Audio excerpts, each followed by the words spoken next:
saya Putri Balkis, pendamping sosial program Keluarga Harapan, Kabupaten Lombok Timur, Provinsi Nusa Tenggara Barat. Baik, dalam video kali ini saya akan memberikan contoh kegiatan pada modul 3 sesi 4, yaitu mendukung ayah dan ibu untuk memberikan stimulasi pada janin. Adapun tujuan pembelajaran dari modul ini adalah yang pertama, agar KPM mengerti apa itu stimulasi. Yang kedua, agar KPM tahu pentingnya memberikan stimulasi sejak dalam kandungan. Yang ketiga adalah diharapkan KPM mampu untuk mempraktikkan pemberian stimulasi pada janin. Kita langsung saja ke praktiknya. Makanan. Bismillahirrahmanirrahim. Assalamualaikum warahmatullahi wabarakatuh. Waalaikumsalam warahmatullahi wabarakatuh. Apa kabar ibu-ibu? Alhamdulillah baik, luar biasa sehat. Yes, sehat ya. Yes. Ya. Terima kasih sebelumnya sudah berkesempatan meluangkan waktu untuk mengikuti pelajaran hari ini. Oke, ibu-ibu masih ingat nggak pelajaran kita di minggu lalu? Insya Allah masih. Penjelasan tentang stunting, masih diingat? Masih. Coba siapa yang ingat apa itu stunting? Ada yang bisa menjawab angkat tangan? Nah itu Oke, Ibu Diana. stunting itu tinggi badan tidak sesuai dengan usia. Bisa juga dikatakan stunting itu IQ lemah. Bukan semata-mata orang pada itu stunting, bukan. Mungkin itu karena gen atau keturunan. IQ lemah juga termasuk stunting. Oh begitu ya. Oke, benar dari jawaban Bu Diana. Kasih plus dulu. Ada yang mau menambahkan? Ada yang mau tambah enggak? Ibu Kira sama. kira-kira sama ya? Oke. Nah, jadi Sesuai umur dengan berat badan. nah betul, itu juga termasuk stunting. Selain memang kondisi tubuhnya yang tidak sesuai, berat badannya juga gitu kan. Tapi berat dan tinggi badan. Jadi siang ini kita akan masuk ke materi kita, yaitu tentang modul 3 sesi 4 mengenai mendukung ayah dan ibu untuk memberikan stimulasi pada janin. Nah, ini cocok untuk Ibu Nursehan karena sedang mengandung Ibu Nursehan ya. Ya, jadi nanti perhatikan ya materi kita hari ini.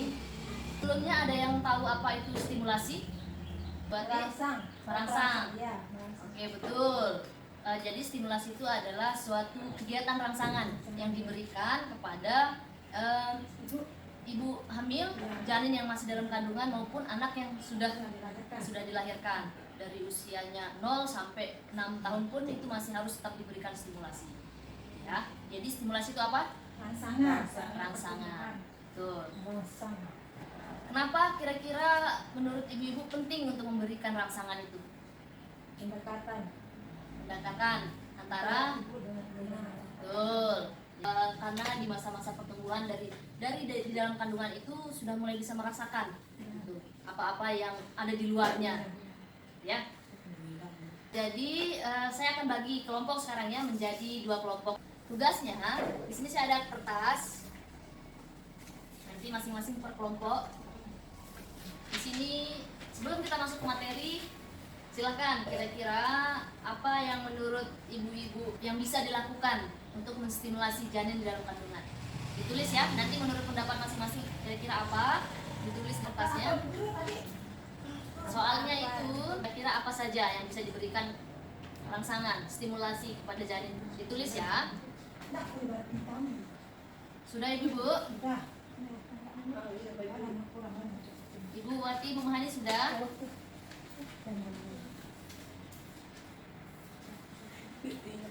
Oke, jawaban dipegang masing-masing.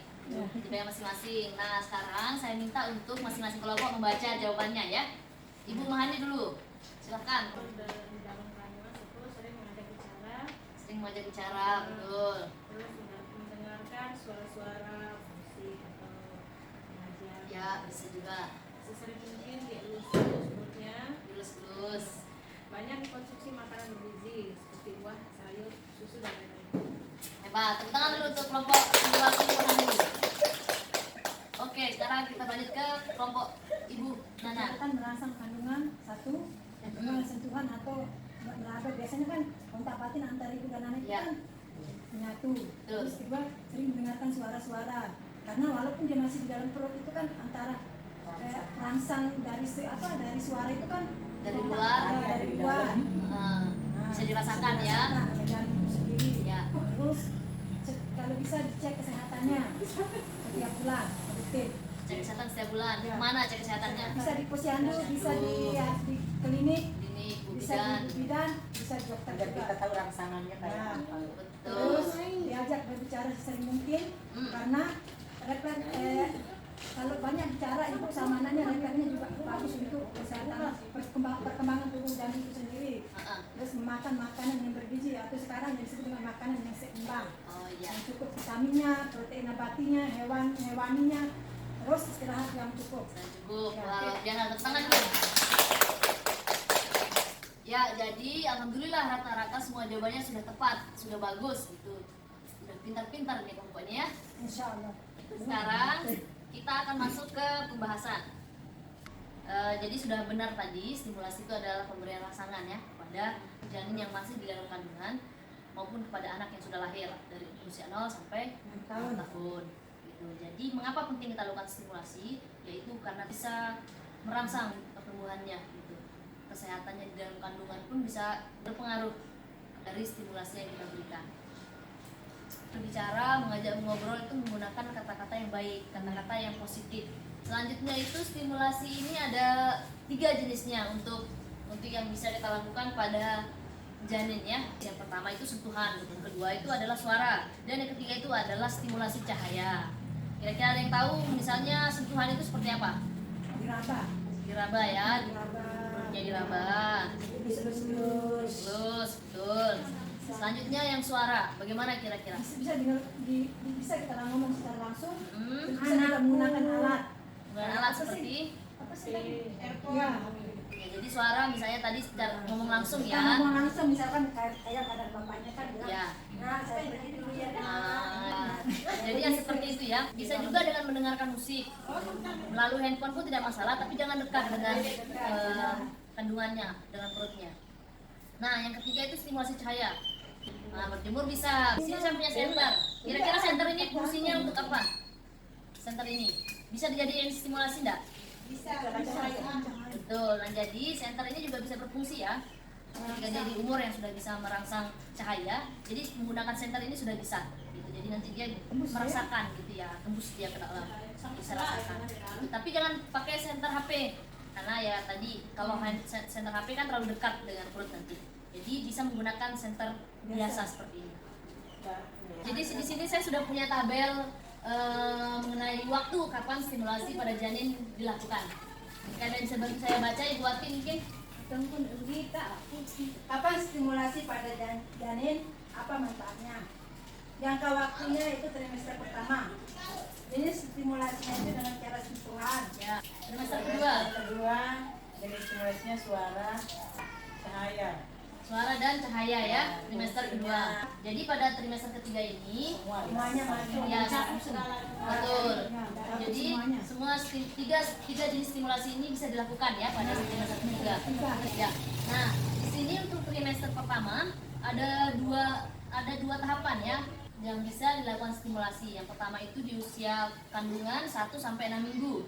Nah, sejak dinyatakan hamil, maka seorang ibu harus selalu makan makanan yang bergizi, betul. Cukup istirahat. Ya, istirahat yang cukup juga. Selanjutnya 7 sampai 13 minggu, janin sudah mulai melakukan gerakan refleks, ya. Sehingga ayah dan ibu disarankan untuk mulai rutin memberikan sentuhan pada perut ibu hamil. Gitu. Nah, selanjutnya di minggu ke-7 sampai 13 itu sudah mulai bisa memberikan Sentuhan. stimulasi sentuhan. Selanjutnya masuk ke trimester kedua, itu di usia kandungan 14 sampai 27 minggu. Gitu. Nah, di sini fungsi pendengaran pada janin itu sudah mulai berkembang gitu ya. Sehingga ibu-ibu dan bapak juga di rumah sudah bisa mulai memberikan stimulasi suara pada trimester kedua di usia 14 sampai 27 minggu. Selanjutnya yang ketiga adalah di trimester ketiga, itu usia kandungan 28 sampai 41 minggu. Pada usia ini pertumbuhan otak, pendengaran, penglihatan serta perasaannya sudah mulai sempurna ya, sudah mulai berfungsi di dalam janin ini. Jadi semua rangsangan, semua stimulasi ini sudah bisa diberikan mulai dari sentuhan, cahaya, dan suara, ya. Nah, namun stimulasi juga harus diberikan sesuai dengan usia anak. Jangan kita nanti misalnya, ya, jangan misalnya nanti anak sudah umur 5 tahun tapi dikasih stimulasi anak umur 1 tahun, ya. Jadi stimulasi harus ada tahap-tahapan sesuai dengan umur mereka. Sesuai dengan tema kita hari ini adalah mendukung ayah dan ibu, ya. Jangan ibu saja yang memberi stimulasi. Bapak dari suami. Katanya tadi kalau ditanya sama bapaknya, ya mau makan apa ibu? Romantis sekali. Jangan mau ibu untuk suruh bapaknya, suruh suaminya untuk memberi stimulasi. Misalnya lagi rehat, lagi istirahat, tangan bapaknya pegang gitu kan, sentuh-sentuh, dielus-elus gitu. Ajak bayinya itu berbicara gitu, sesuai dengan usia kandungannya. ini di teman kan, ini. Nah, jadi ini kita sudah masuk pada penutupan. Janin dalam kandungan perlu mendapat stimulasi dan gizi yang tepat melalui ibu hamil. Ya, oke, ibu-ibu, kalau sudah tidak ada yang ditanyakan, berarti semua paham ya? Nah, jadi kita akan bertemu lagi pada pertemuan selanjutnya. Saya ucapkan terima kasih banyak atas kehadirannya hari ini. Kita tutup dengan sama-sama baca alhamdulillah. Alhamdulillah. Assalamualaikum warahmatullahi wabarakatuh. Waalaikumsalam warahmatullahi wabarakatuh. Ya, demikian itu adalah video pembelajaran dari sesi 3 modul 4. Semoga bermanfaat. Terima kasih. Wassalamualaikum warahmatullahi wabarakatuh.